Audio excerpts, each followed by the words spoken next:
Welcome to Sunrise Life, the podcast where we have deep conversations with freelance models. Today, I have Alice Antoinette on the line. Say hello, Alice. Hey there, Christy, and hello for everybody who's tuning in. I'm so excited to do this interview with you. You have no idea. Aw, me too. I've been watching your podcast now. I've been listening to your podcast now for a while. I've been watching it blow up, and I'm so excited that everybody in the industry has been tuning in as well. So I think that this is a very valuable resource for everybody who is interested in hearing more about modeling and photography and Oh, everything, thanks. everything industry related. Yeah. Yeah, I've had a few people message me that were like curious about photography, and then after listening to the podcast, they just joined like nearby photography meetup groups and started Nice. photographing models. Yeah, so Aw. hopefully it gives people the confidence to pick up a camera also. Yeah, absolutely. Because I was just chatting with another model about that a moment ago, where I started up my own model photography events not too long ago, and I come from being a model myself. So a lot of models were like, "Yay, we have another model that's running model photography events. That's wonderful, like women power." And I'm like, "Well, actually." We need not only more women involved, but we need more of the men involved too. Men that are wonderful and care about model safety and are willing to run events that help us grow and thrive as well. So I'm thrilled to hear that a lot of people have become involved with photography, men and women. I think, across the spectrum as people, we need to all come together to make this industry the great industry that it is. True that. I think it's finally getting to a point within our industry that it's becoming more cool to be known as an ethical event organizer. And if you run crappy events or you're just not an ethical person within the industry, it's just going to become part of your reputation. Exactly right. That's very true. And it's not a good reputation to have. You'll end up losing a Yeah. lot of sales if you end up being a bad event organizer versus a good one. So Totally. Also, I wanted to mention that over the course of the last few months, especially leading up to the June 2023 Muses in Wonderland event that just happened, a good handful of the people that I did have on this show were also models that were signed up for your Muses event. And so we chatted on the podcast and then we met in real life, and it was so cool. oh, that's so exciting. I love when there's some cross pollination of one thing from an industry leading over to another and etc. I love that the networking opportunity that comes out of my events is just, it's so strong. It's awesome. I love seeing all of the new friends that are made, and I love seeing that people can listen into your podcast and hear the ins and outs of the industry too, and meet you and get to chat with you and stuff, because I think a lot of people look up to you and your work. Oh, thank you. Yeah, It means a lot coming from you. absolutely. For the people listening who are curious about Alice, would you mind going into a history of how you got into modeling and then how your career has progressed until it led you to where you are now? Yeah, totally. So I started out in upstate New York, went to college, was preached to about doing the 9 to 5 job. So I went to college, got my degree in veterinary technology. So I have an associate's in applied science for veterinary technology and a licensure. So I went and worked in that field for a year. While I was in college, though, I picked up modeling. I had a friend of mine who was from my high school, nice girl, who told me like, "Hey, you're pretty enough to be a model, but you're not quite tall enough to do fashion," is the way she put it. So she was like, "You should go into nude modeling. You could get a fake name for yourself and you can do that career very successfully." And I was like, "Oh, that sounds interesting. I might as well give that a try." So looking back now, I realize now that you can also go into commercial modeling if you're a little bit shorter, but I didn't know any better. So I went into nude modeling. I totally love it. I wouldn't have changed it for anything. I just didn't know my options back then for modeling. I just went into nude modeling to start, which I'm saying now because it leads into like what my current endeavors are. But yeah, so I started modeling, started, just modeling for people, anybody who had a camera that had references and a good portfolio to back them up. And then I started out mostly, and while I was I couldn't really hold a normal job on weekends. I had a very intensive college program that I didn't want to miss my studies for. So modeling was perfect because I didn't have to have any crazy hours for working, didn't have to have long hours, and I got to be creative and make a lot of money all in one go.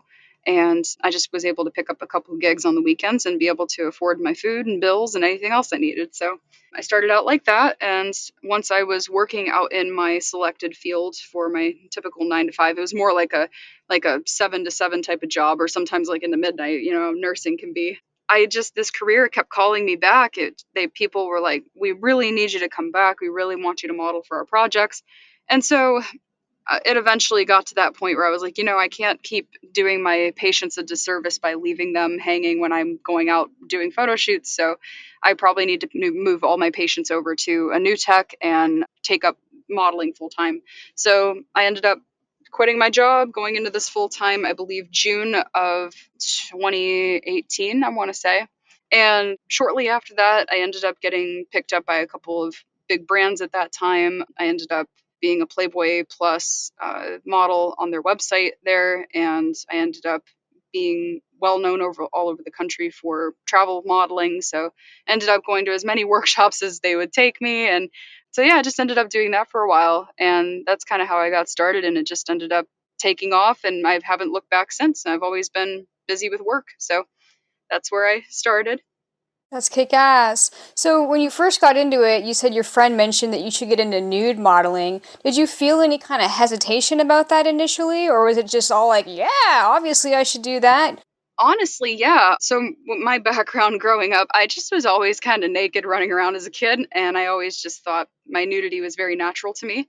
So when I was told about nude modeling, I was like, well, that sounds like something fun to try, and I thought felt pretty confident about it going in with like a stage name to kind of keep my private life private and then my work life as a nude model separate. And I figured with my career that I had chosen at that time as a veterinary technician, nobody would really care if they found out. It was one of those things like the animals don't care if you're a naked Right. model, so they didn't care. They were pretty all inclusive of all kinds of people working in that field. So I was like, oh, I feel pretty confident going into it as like a side career thing to get into to pay off little bills here and there. So, because being a nurse didn't pay a whole lot. So, yeah, I went into that and it seemed pretty natural to me at first. I've had a lot of people since ask me if I felt weird at my first shoot, like in any way, or if I felt like creeped out or anything. But no, I had a great experience when I first started modeling. I felt pretty normal. I know I have an understanding though that people usually feel pretty bashful and they take their clothes off in front of other people, that they can get kind of shy, but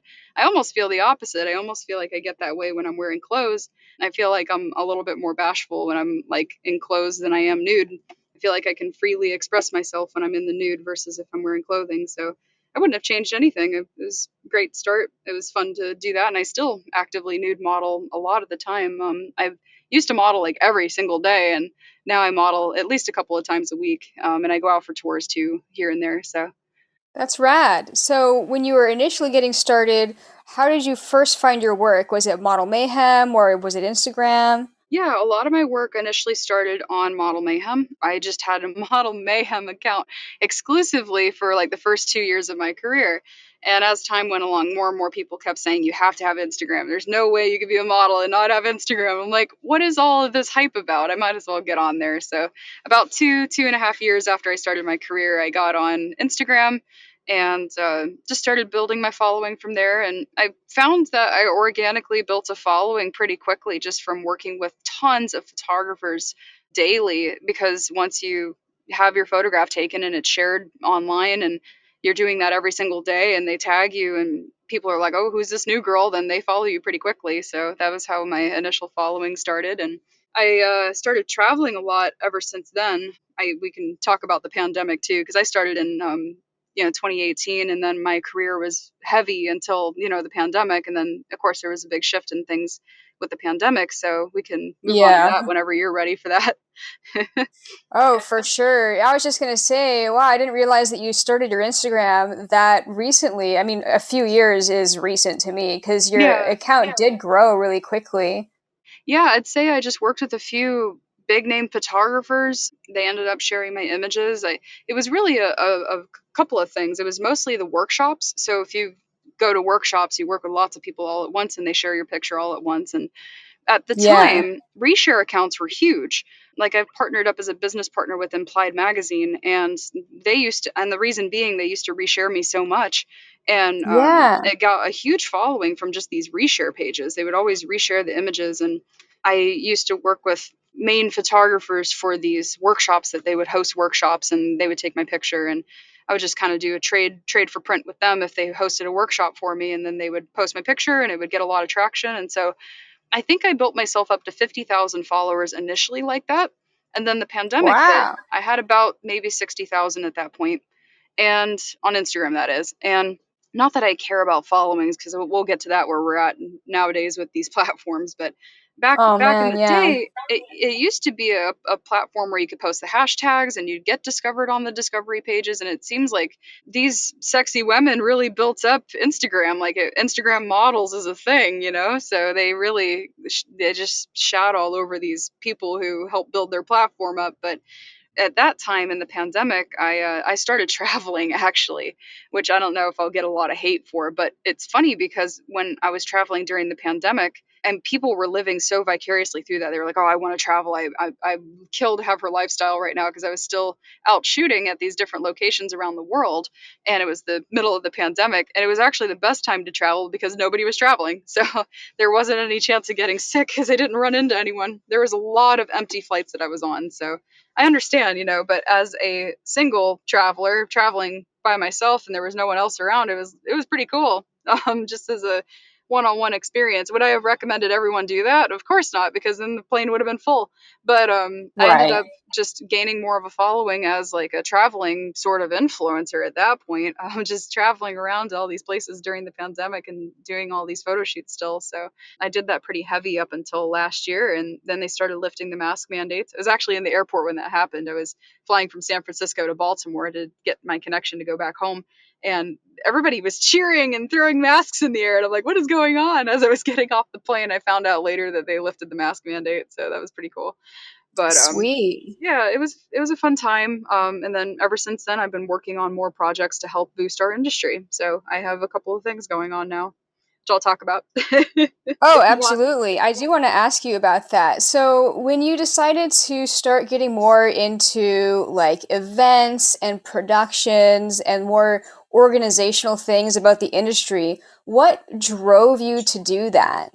So, as I had brought up before, when I first started modeling, I didn't really have a great educational base to go off of. Like when I was a little kid, my parents would always say, like, before you get a hamster, you need to read up on how to take care of it and all this. And I went to college. And so when I went to college, I initially was like, oh, yeah, I need to learn about my job before I go do it. So as a model, I kind of went in blind. I didn't really have I didn't have any, I shouldn't say really, I really didn't have a network of anyone to talk to about what this career entailed.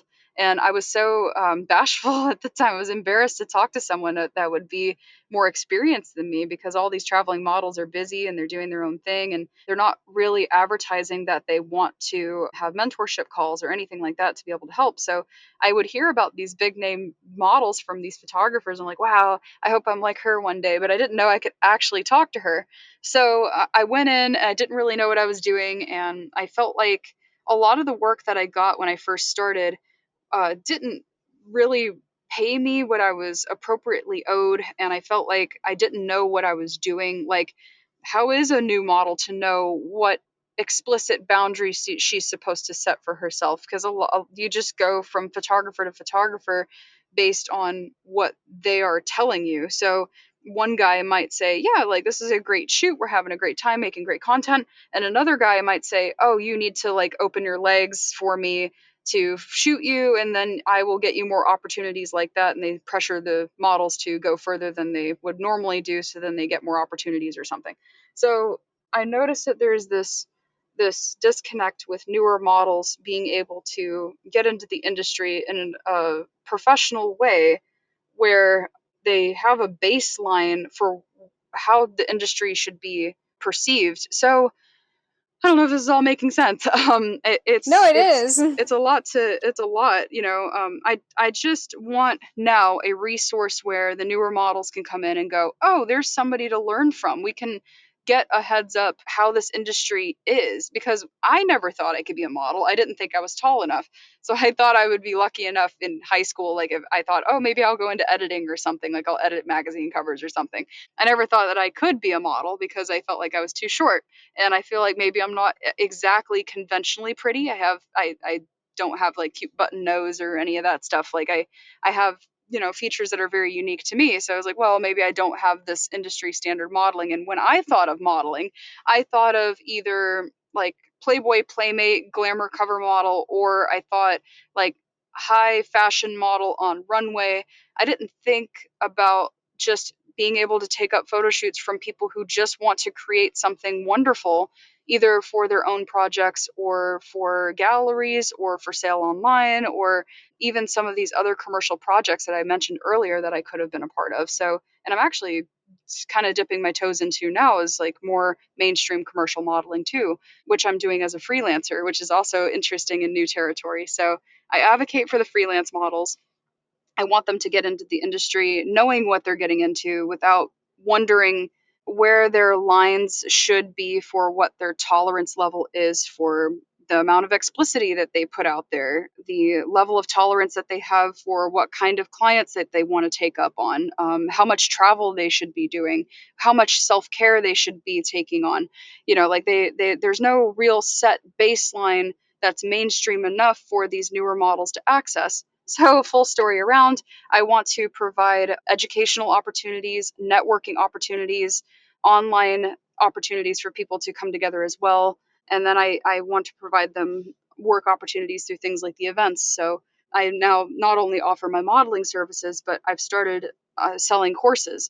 And now, through my course brand, I want to start to modify that to include other course creators, because I don't want to be the sole responsible person for that. I can't. There's no way that I can alone do this thing. I have to have the industry help me and back this up as well. It has to be a community effort in order for the community to come together to bring in more aspiring models and photographers to be a part of the industry. So I've started to invite on more instructors as well. So I hope that the school ends up being a more mainstream platform where newer models can find information about our industry and not this outdated industry information that's on Google.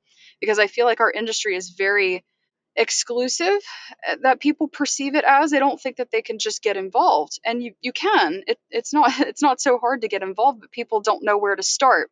So I want to provide a resource where people know how to get involved and how to get involved safely and how to get involved in a way where it's productive for them and they don't feel like their time is being wasted, and that they monetarily gain as well. The goal is to build towards a comfortable life and retirement and everything. So I want to help every freelancer to be able to do that. That's really awesome. And as I'm listening to everything that you just said, I was just thinking that there occasionally have been other models that I know of that they'll make a blog about modeling advice, but the problem has been that just getting the word out there. It's Exactly. just if only one model has it on their Tumblr blog or something, it's not easily accessible. Like models that are just getting into modeling wouldn't know about that blog unless they were friends on Facebook with that model. And so having something that can be marketed and brought across the internet, like with multiple different people being a part of it, is a good way to get that information out there. Yeah. So I'm excited that our industry, more than ever before, the models are helping each other. You've been a part of this group chat now that originally started out as my event chat for the Muses in Wonderland 2023 in New York. And I love how the models all started helping each other. So, like, how about I turn this into a safety chat and advice chat, and I just make a separate chat for the events? And that chat grew to such an extent, and I loved how the models all started helping each other. And so the energy is there. The drive from the models and photographers to all come together to help build this industry up is stronger than it ever has been before. And thank God, because I feel like we are now on the cusp, especially in the glamour model industry or the nude model industry or even the art nude model industry, where ever since Hefner died, from the whole Playboy legacy, has had a huge impact since his death. So I noticed a big shift when I got hired by them in August of 2018, and he had passed away in 2017 in November. And from that point, from my understanding, the company went to his daughter, who she made it a people's magazine. It was non-nude. It was supposed to be lifestyle oriented. They lost a bunch of sales, and then she passed it on to her brother Cooper. And now he made it back to this nude type of company. And at the time when I got hired, there was just a lot of juggling around. They didn't know what to really do with it. And now, from my understanding, the magazine has been disbanded, and they're doing their centerfold online. It's almost like a competition with OnlyFans in a way. And it's like, when I was hired by photographers back in the day, they hired me on the premise most of the time, like, oh, I have a chance at becoming something bigger by submitting you to these big companies like Playboy, because I have the Yeah. opportunity to get to be a big time photographer if I get you published there. But now these big companies have kind of fallen apart. So now it's like, and with social media, so Instagram has ousted a lot of us. So back to what I was saying earlier, I grew my following on Instagram back in the day, but now I see these newer models who are just absolutely struggling to make a following for themselves. And if I were to restart, I don't think I could get the reach that I did before, because it's just not the same as it used to be. And Yeah. so, we're all at this point now where we don't have a real good reason for shooting. We don't have a reason for, none of these photographers are able to get in a major publication. None of the models are able to get in a major publication. Nobody is able to get the community to see their work. Even your work, I don't mean to put you on the spot, but I never see your work pop up, and I try to interact with it and comment and share it and like it and save it as much as I see it pop up, but I still have to continue to go to your page directly to be able to see your content because you're shadow banned. Yeah, So I'm so shadow banned. I hate it for you. I'm so sorry, but that's the thing. So, I don't mean to be this one long sentence of like all of this, because I'm sure that you feel it as well, but our industry is seeing a major, just upsetting push towards being excluded from the rest of the world, and that's very dangerous for us. I think that it would alienate our industry to a point where it becomes so alienated from everything else that we become inaccessible for people who want to become a part. And the amount of shisty behavior has also increased ever since these sort of exclusions have started happening. So photographers know we've started to get some really crazy requests in the last few years now, ever since this social media has not allowed us to be able to express ourselves in a normal way. They're like, oh, well, now what other ways can I create that are interesting and will get me on some other platform?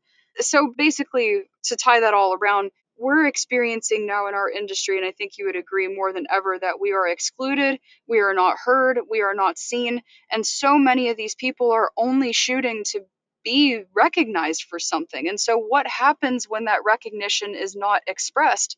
They're just shooting for themselves, which is fine. We'll get some shooters like that, but at the end of the day, most of the people that are involved in our industry will lose their drive to do so if they are not recognized for their work. And they should be recognized for their work, and if anything, they should be monetizing off of their work as well. So, I think that we need more resources where we can come together as an industry to be able to provide these opportunities for people to be seen and to be heard and to express themselves. Yeah, I agree. And where there's a will, there's a way. Platforms come and go. So I know that you're highly involved in implied.vip, which I am enjoying posting my artsy photos on, by the way. Yeah, it's been fun. My business partner Tony has brought my attention that he was starting this implied VIP platform before we even were able to figure out a name for it and everything. And he originally asked me to be a beta tester for it, because we had been a part of other platforms before that usually like a rich doctor or dentist or something would start up, and it never lasted because it was people that didn't know what they were doing. They didn't understand our industry.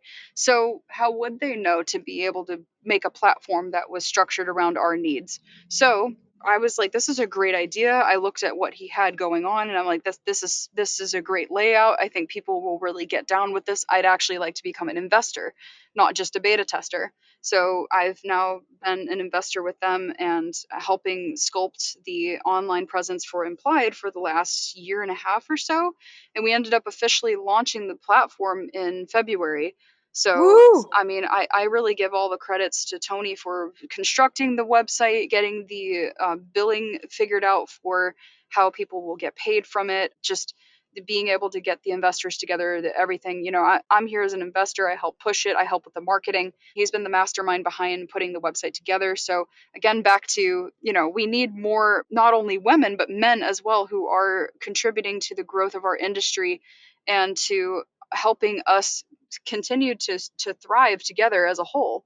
So I've loved the work that Tony brought forth.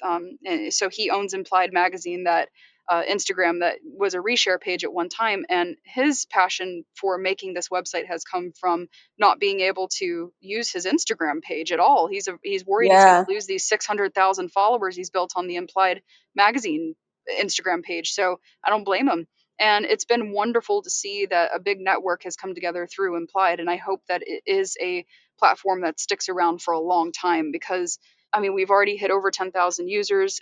We try to be as transparent with people whenever it comes to updates and any kind of bug issues that we run into that we have to fix. And people are very understanding when they just have clear communication brought forth to them. So, as long as you just same thing with my events. I just try to let people know, like, hey, I'm just doing the best I can here, and they seem very understanding when you just remain real with people about the efforts that you're doing. So Implied's been going well. I started my events. That's my sole project that I've been doing now. I started the company at the end of 2021.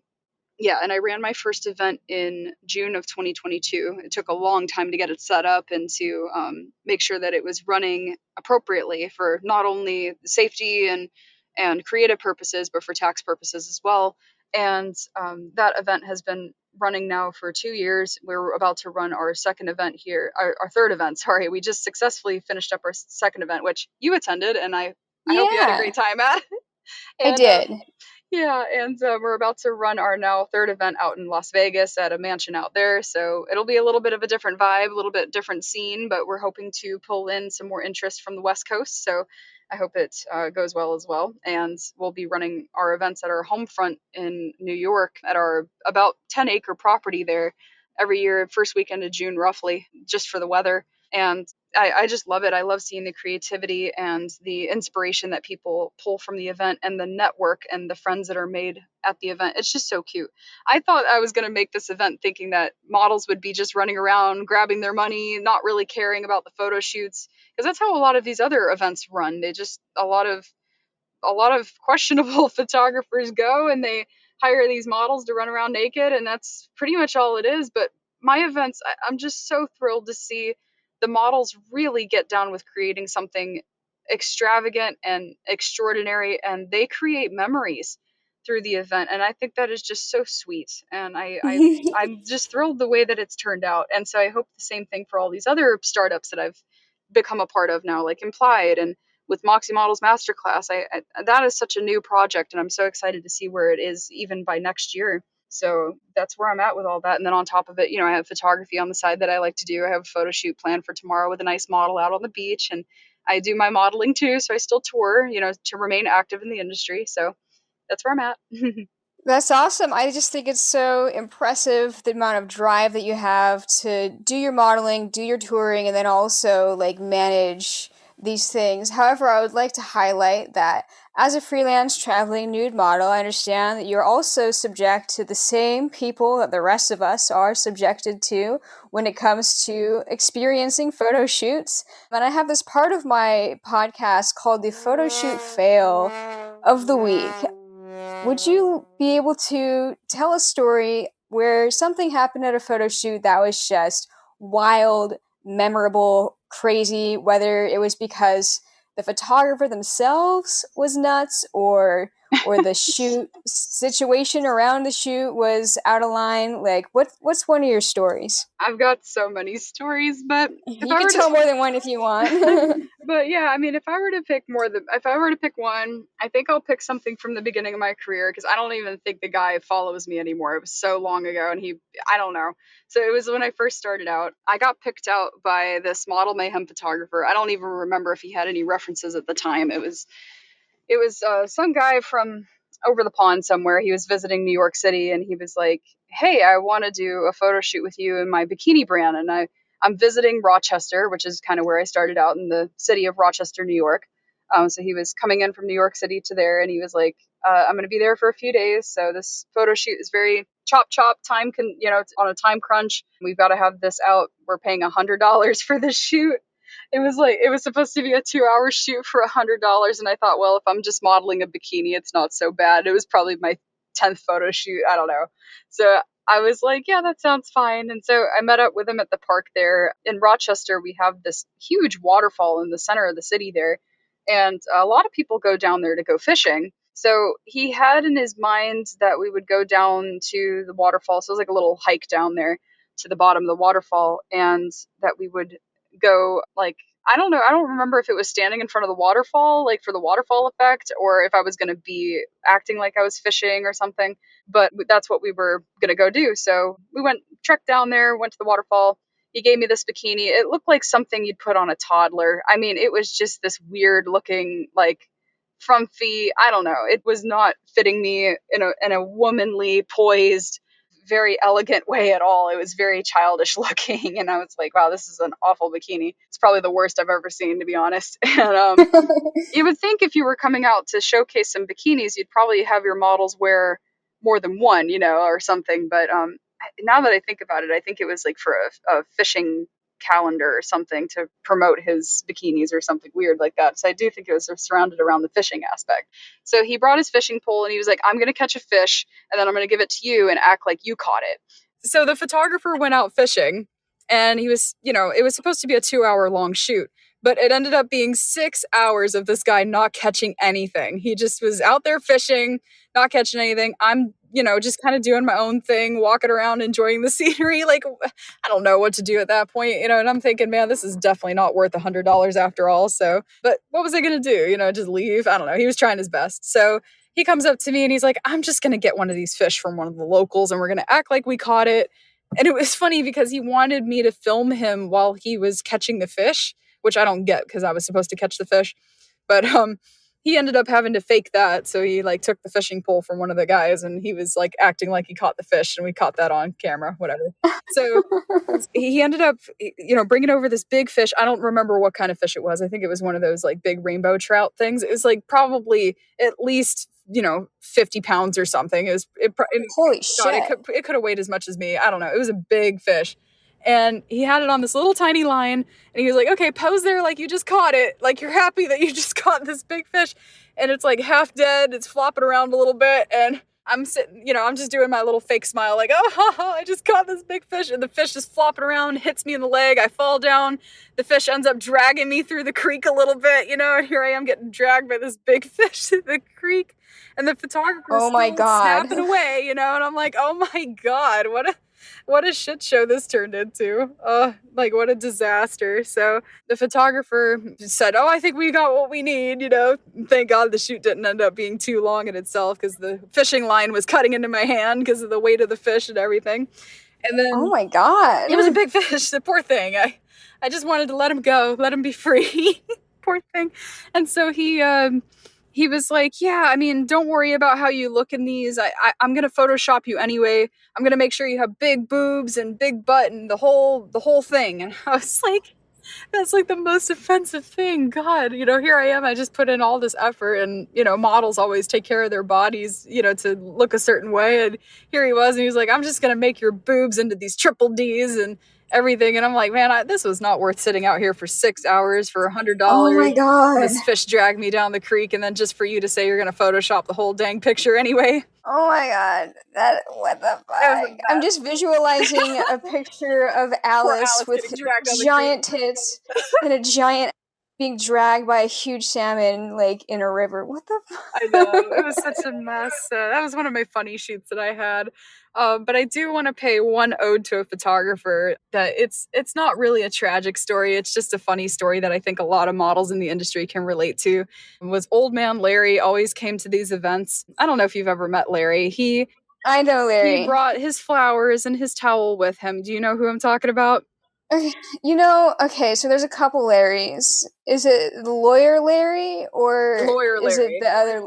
Okay, yeah, no, I know. Okay, lawyer. I was thinking of a different Larry, but yes, I know lawyer Larry with the flowers and the Yes, towel. that one. And yeah, Larry's a very popular name. I've had quite a few photographer Larrys myself in my career, but yeah, Larry with the flowers and the towel. So if you're just tuning into this podcast for the first time, Larry is a very well-known photographer who would go to all of these events, and he would always bring his rainbow towel and a brand new bouquet of flowers. And it always put the models off because he was kind of like a creepy looking guy a little bit. He it was very weird that he brought flowers and this towel. He always had this infatuation with this towel. And I didn't take him for a fool though. I didn't treat him like he was any lesser just because he had this weird infatuation with this towel and flowers. And instead of treating him bad, I would always say, like, Larry, thank you for bringing your flowers. Nobody ever brings me fresh flowers. I think that's really nice of you to do. And thank you for bringing your towel, Larry. I love seeing the colors of it. It always makes my day to see the bright, cheery colors of your towel. And it keeps me comfortable when I'm sitting at a photo shoot and I'm just sitting on the ground or something. I'd rather sit on your towel. Thanks for bringing your towel to help me feel more comfortable. And he went from being this crotchety old man to being like this beaming, happy person when he would work with me. And so Larry Oh, worked with me at all these events for years. And I even went out to California where he lived and worked with him one on one.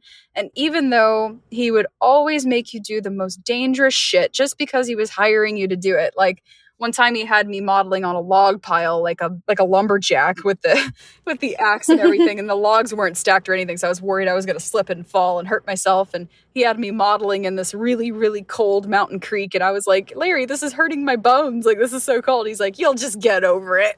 oh my I know, he was God. like the worst. And he had me posing on a ladder in a studio that was like one of those rolling ladders, and he had it was like a series of different fabrics and his towel, and he had me like lassoing them in the air, and the ladder would move, and he would always want you to smile too. It was like smiling through the pain. And the photos never came out well. It was always photos of, you may have been in the picture, you might be blurry, you might be in focus, they were all terrible. But I just wanted to pay a little ode to Larry because I think that he is no longer around. He came out to my last Oh, event, and that was back in June of 2022, and nobody's really seen or heard from him since. And a lot of the community has tried to call him and see if he's around or anything, and we haven't really heard from Larry, and his phone's been disconnected. So, with as passionate as he mm, was for the industry, I feel like he may have passed on. So, I just wanted to pay a little tribute to Larry because I wanted to put a note in there to the models, like, not every photo shoot you do is going to be super fun, but if you look at the positive side of things, if everything's going as it should, like the photographer is respecting you, and the shoot is good and safe, in other words, like if you learn to treat everyone with respect, no matter how weird their little requests may be, it might actually end up being fun.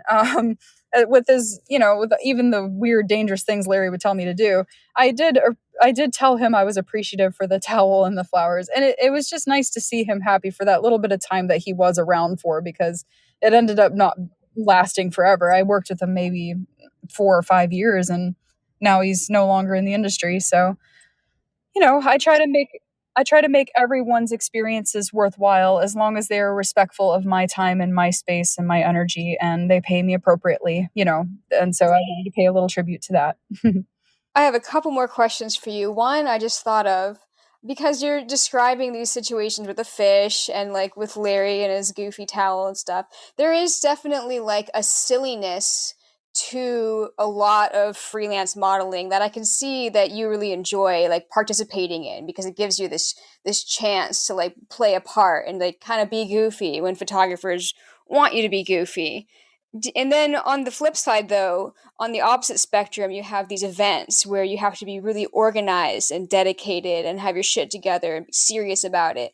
Do you find that it's challenging to wear both hats at the same time in your life? I love that you just came up with that question because that is so authentic of you. That is a very valid question to ask. And with my response to that is when I first started modeling, I was labeled as very stoic. I was actually so professional that they were worried about like me being more open and creative and everything. I used to just do this for the income. I used to only care about the money. I would show up only to just get naked and have my picture taken. And I would do my part. I would look like what people were looking for, but I was just doing it for them and not for myself. And I was, making money off of it. And I started going to these more like the events that go and travel around the world type of thing in the pandemic. So when I was in that sort of era, the era of like traveling around pandemic and stuff, I was doing more trade stuff at that time because I enjoyed the people that I was traveling with so much, and I got so much value out of the content that I was receiving from doing those trade, that I started to realize the value in connecting with people and with being more than just business, I started to enjoy the creative process of it. So it's funny you mentioned that because I did not start out creatively. I started out more like with that sort of nursing mentality of like, and doctor mentality of like, everything has to be done super appropriately and to the T, and it has to be super professional. And it kept me safe in the beginning of my career.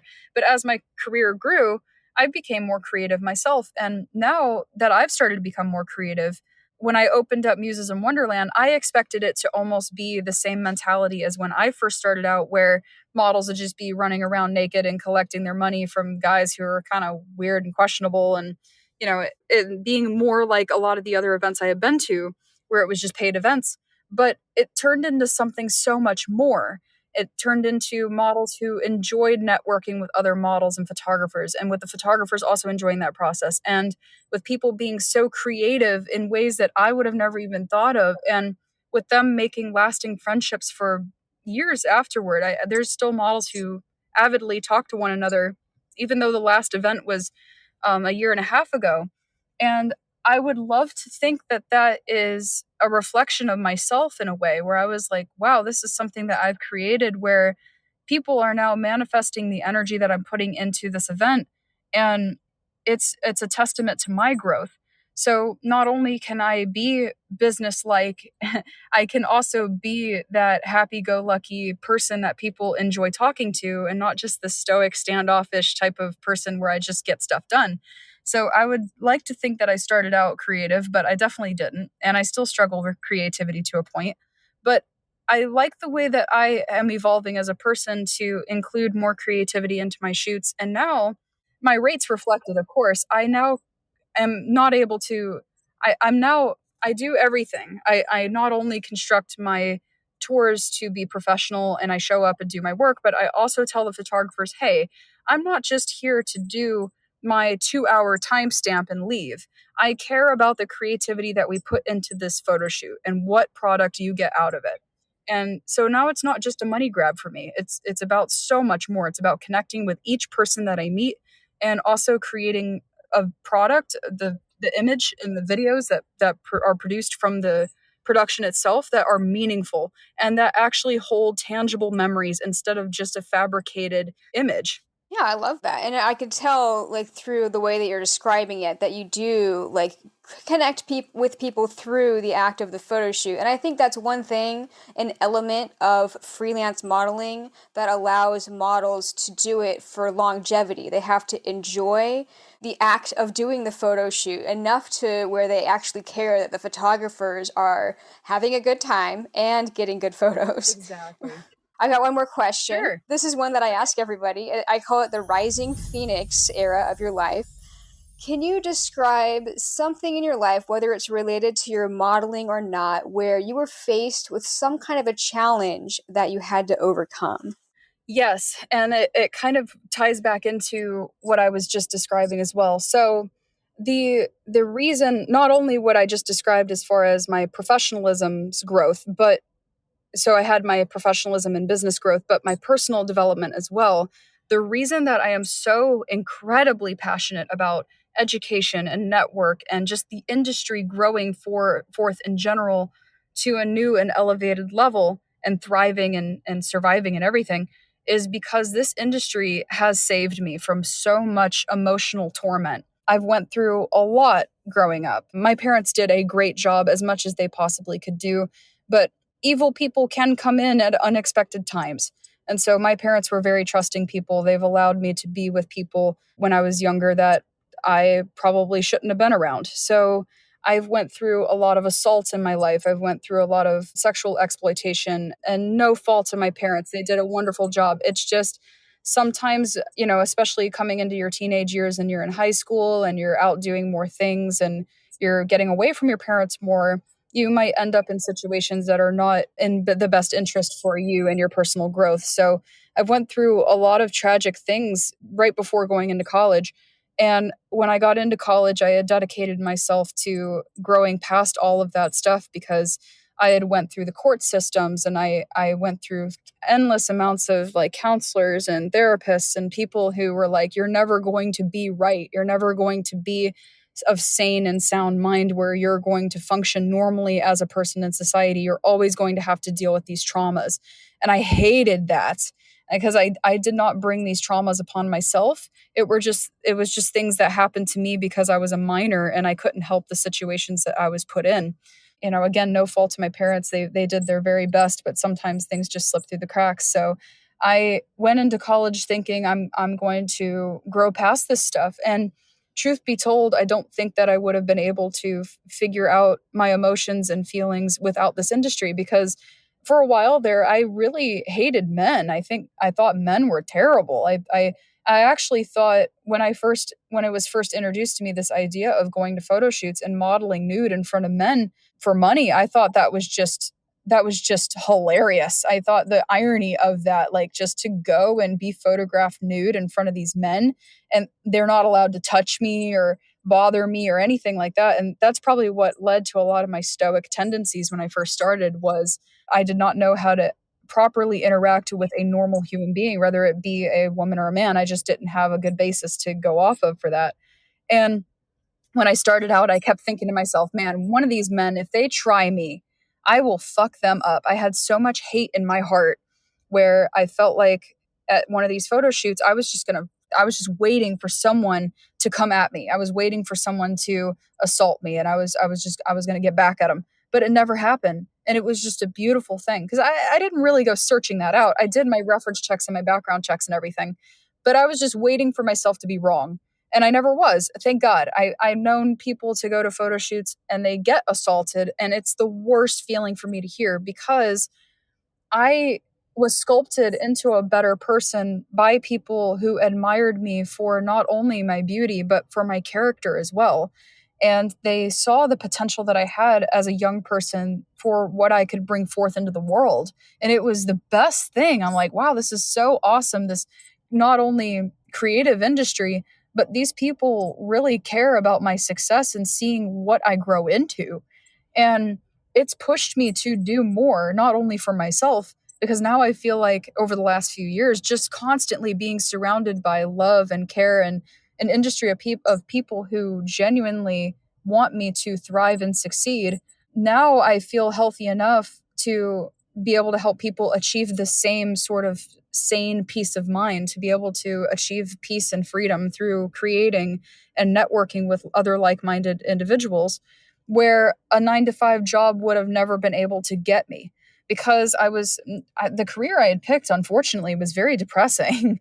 People never bring their pets in because they want them to have like a play day at the vet's office. I was assisting with all kinds of medical procedures that animals are not happy to have done. And a lot of it was very traumatic to see, especially because a lot of procedures that we do on animals are not legalized for humans.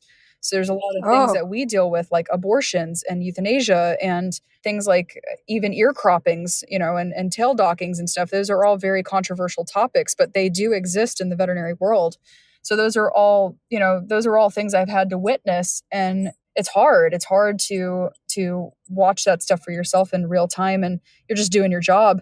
And so I love with this career, not only have I been able to grow past my traumas and network and meet new friends, but I've been able to be in a creative atmosphere that is uplifting and it's not depressing.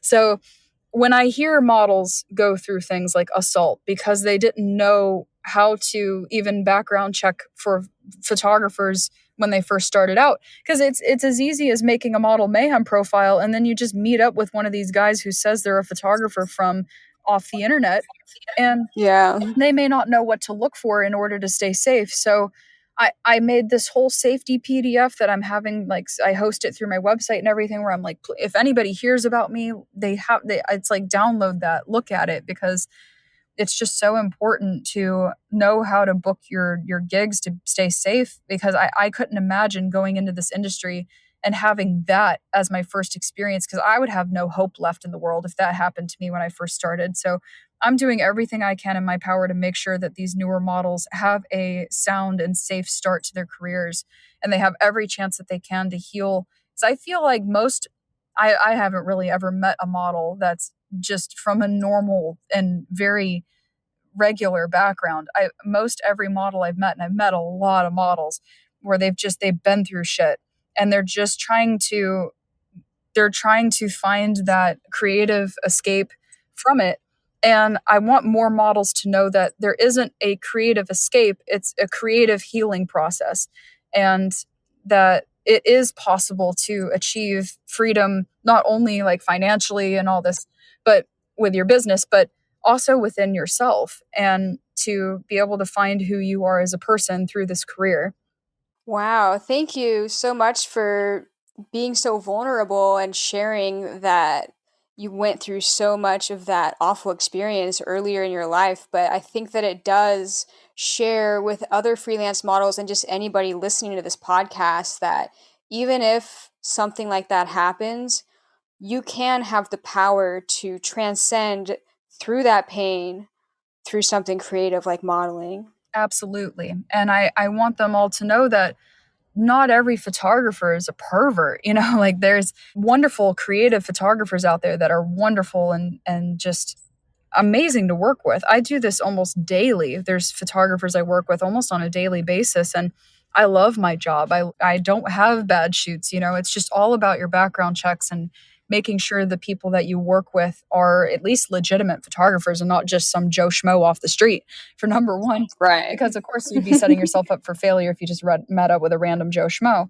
I make sure everybody that I work with has worked with a number of model references that I actually speak to, and that their portfolios are updated, because a lot of the time, if you just are looking at a portfolio and there's no model references attached to it, it could mean that the photographs are stolen, or it could mean that they worked with the models so long ago that they went into hiding for a reason.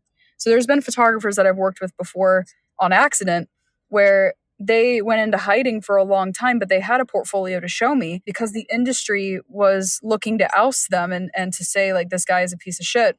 But and they just went into hiding instead, so people forgot about them. And then when they returned, nobody knew who they were, but they had a portfolio. So I always urge models to check with current model references and to check for an updated portfolio where they can also reference check with those models that are directly linked in the portfolios. And that's how I do my background checks. That's really great, and really great to hear that you have a good system for getting references checked. Because some photographers get annoyed when you are asking about references, but I honestly, that's a red flag if they're annoyed about getting references. I just won't work with those people. No, absolutely. That ends the conversation for me. If you are annoyed that I'm asking for references, I'm already annoyed if they're not already in your portfolio with the photos. If I'm just looking at a portfolio and I don't know who the model is in the picture, I don't want to have to ask who she is. And if you just give me a random phone number or an email and you say it's her, how do I really know that's her and not your sister Susie? Right. Yeah. Yeah. People can be sneaky about that stuff. Exactly. So, just as an observation, listening to your story, listening to your backstory, and then how you've kind of developed as a person through the course of your modeling, and then becoming like the entrepreneur within the modeling, do you find that like the sense of control that you have through running your own events and then making the Moxie Models Masterclass and becoming like heavily involved within the industry, do you find that you may be motivated you to do that, partly as a way to gain power of yourself and your autonomy with your body, and then with the people that are surrounding you as a result of, past trauma? That's actually a fantastic question, because a lot of people may wonder that. And actually, I have a huge problem with being the center of attention. I just have learned through modeling specifically, because you're the center of attention in photographs, that it is okay to have attention on you, instead of, because I've been through assault. So to have attention on me has always been a negative thing. I rather just clam up. And in high school, I used to just wear loads of jackets on top of me to kind of hide from everyone. So the process of modeling itself has freed me from feeling like I have to trap myself in clothing. Now, with the businesses, as far as running them as a way of control, the reason that I run the events and things is because I have seen that with other event runners. It started out with the events for me. That was really the first project that I started working on. I had went to many events where I felt like the event runners got so full of themselves that they were so in their own world, and they loved the clout that they got from all of the photographers looking up to them and all this. Usually they were photographer event runners, that they just reveled in it and they forgot about everyone else along the way. They just were so self-centered and in their own control.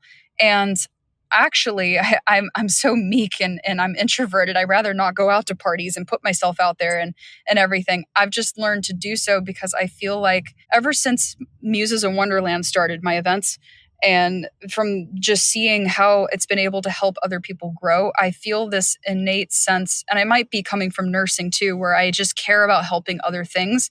I feel this innate sense of responsibility to bring forth opportunities for people, since I'm able to do so, because I feel like I have this security to back me up. I don't feel like anyone can fuck with me. Like, I don't feel like any of these shitty photographers can come and ruin my life if I oust them, or I end up out competing their business with, I'm not afraid to stick up for myself and to help these models who feel like they don't have a voice. So I feel like, in a way, I actually hate these people who go into these events for control. It's actually to help combat that. It's more because I feel like I have this responsibility, because I have this ability. I have a network. I have people who back me up, and I know what it's like to start from square one where I didn't know anyone. I remember the first model I ever met was 2 years into my career, and for the first 2 years of my career, I had nobody, because I started in 2016. And I didn't really start blowing up until 2018. And there was a lot of information I could have gathered right off the start of my career if I had just known someone. So I'm trying to, with my businesses, and that's why I'm opening up Moxie Models as an academy, because if I wanted to be this person who wanted to regain control, I wouldn't allow people in. I wouldn't allow for, like, I have an army behind me with Muses. I have several staff photographers. I have models who always offer to come be headliners for the event, that really get behind what I'm doing. I don't have to pay them to come. With Implied, I hope to God my business partner stays on the same terms as me throughout the longevity of Implied, because that's one thing that you really put out there, is when you start to collaborate with other people, they could have different outcomes for what they think with the longevity of their business. Like, I don't really know if my business partner has the best interest of all the users in mind, but at this point in time, I do believe so. So I'm willing to get behind that now. And so with Moxie Models, same thing.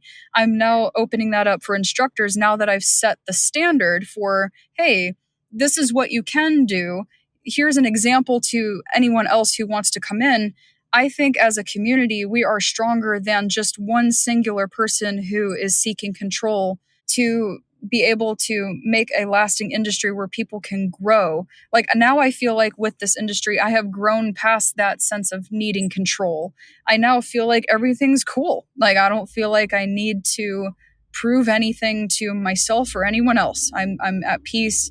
Nothing bothers me anymore. I just do my thing, and I'm here just trying to help everyone else try to achieve that point, because I've seen so many people who have trauma, and they have trauma responses like flashbacks and panic attacks. And I was told by my therapist that I could never outgrow that. That was always going to be something that haunted me for my whole life. And after it came out and I was in high school and I started getting treated like a caged animal that had just been rescued or something. I never wanted that. I just wanted to be treated normally. So I want to, and I know what is normal, but I always wanted to feel normal. And I've had to come to terms with I am not normal. I seem to be this person that people look up to.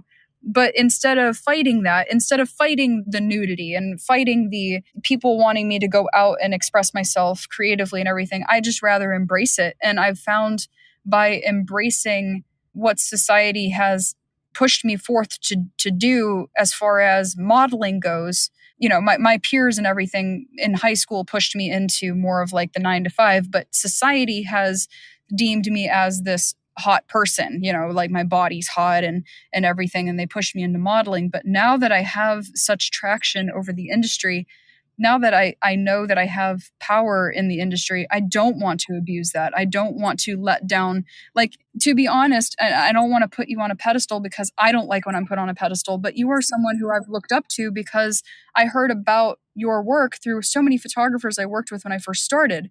And I know how important that is to uphold such a role model standard for myself, for people looking up to me, because I've met my heroes and most everyone's let me down except you, thank God. But but everyone has seemed to let me down. They're always going through their own growth journey and they're not ready yet. And it's like I've had to take a step back at that and go, they're just people too. So I hold my position in a way where I respect myself and I respect those who look up to me. And I don't want anyone to be let down by meeting Alice and learning that Alice is a bitch. I want them to know that I'm there for them, I don't want them to think that I'm just here for myself. The sense that I'm getting through everything that you just described, as far as answering my question of whether you feel like you need to be in control as a trauma response, the sense that I'm getting is that you are within your motherly instinct of trying to like help people. You're not controlling out of a trauma response, but you are enacting what seems to be your maternal role in the world. I believe so. It was the biggest turning point for me in my process of growing as a model is once those traveling gigs kind of came to a close for me once the pandemic ended, and this is where, this is a good wrapping topic here, is I came home from living overseas for 9 months. I lived in all of these countries and I was out doing gigs out there and touring. And when I came back to the States, everyone seemed to have put me on this pedestal. It was wild and I didn't want that. And so I experienced a lot of imposter syndrome. And I had learned about it at that time. Thank God I could have something to relate to, where I felt like I did not deserve the position of power that society, our community had deemed onto me, because I had went out and traveled the world and I was able to get gigs everywhere. And I was starting my model photography event and I was starting courses and this. And it's just all stuff that's happened organically for me, but people were over celebrating it. And to me, it's just something I have to do. It's something normal for me. So I had to think about how to handle that. And so actually, back when I first started I had my first event, it was, I think, May of 2022. I shut down my entire Instagram account. I deleted everything. I wiped myself off the face of the planet for a minute. And I just went back to my old ice cream job that I had when I was in high school, because my boss is still happy to have me. And I had to take a step back and reflect and think, is this what I want? Because I had all of this. I didn't feel like, I came back from overseas and I went on a couple of workshops when I came back, and everyone put me on this pedestal where I felt like it was almost too dangerous for me. Like where celebrities feel like they're like trying to get through the street with their hand over their eyes, trying to just get from point A to point B, because the photographers ended up getting so squirrely. They didn't know how to address me. They didn't know how to speak to me anymore. It was almost too dangerous for me to feel like I could go to a workshop in a safe environment where I wasn't going to feel like they just didn't know how to handle it. Like they didn't know how to communicate with me if I needed to adjust something for that workshop. It used to be like, hey, I don't like how that handkerchief is adjusted in your back pocket. Can you move it for me? They just started lunging at me to do this because they didn't feel like they could talk to Alice. And I started getting a lot of people talking to me in third person, like, oh my God, I finally get to shoot with Alice. And they're looking right at me in the eyes. And I'm like, you don't see me as a human being anymore. You see me as this celebrity figure almost. So I had to take a step back and I had to reevaluate how I felt about that, because I don't want that. I don't want people to think that I'm this higher character. I just want to go do my job and make money and go home at the end of the day. Like, I don't want to be put in this position. But since I'm in this position, and since there are models who look up to me and stuff, maybe this is meant to be. Maybe this is where I'm meant to be in my life, and I've earned this place for a reason. So instead of fighting that, I decided to reevaluate, and I reopened the Instagram. I set everything back up. And a part of taking everything down too was I felt like a lot of the stuff I had been through felt fake to me at that point, because it was like, what am I leading up to if my life is just going to turn into this celebrity pedestal type of thing?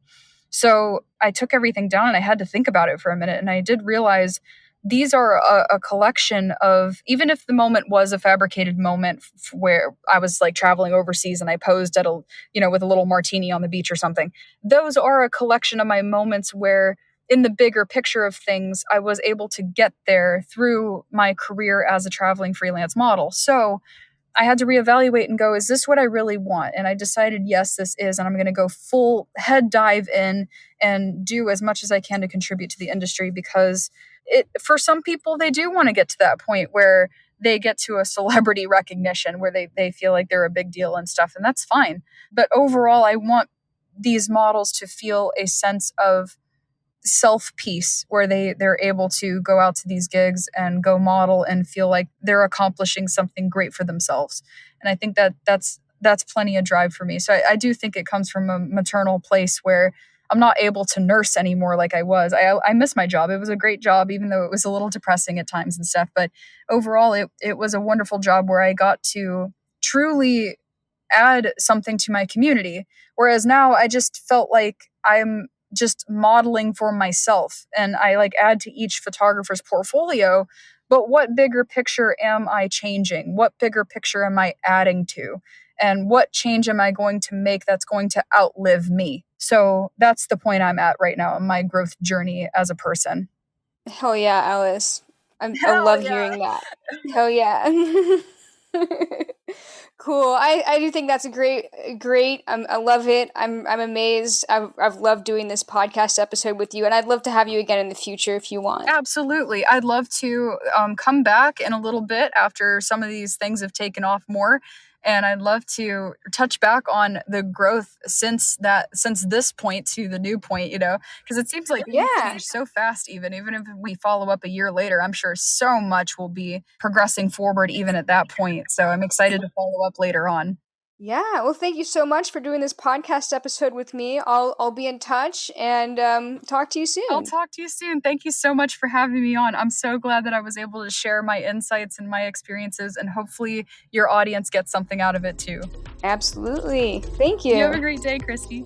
You too. Bye-bye. Bye.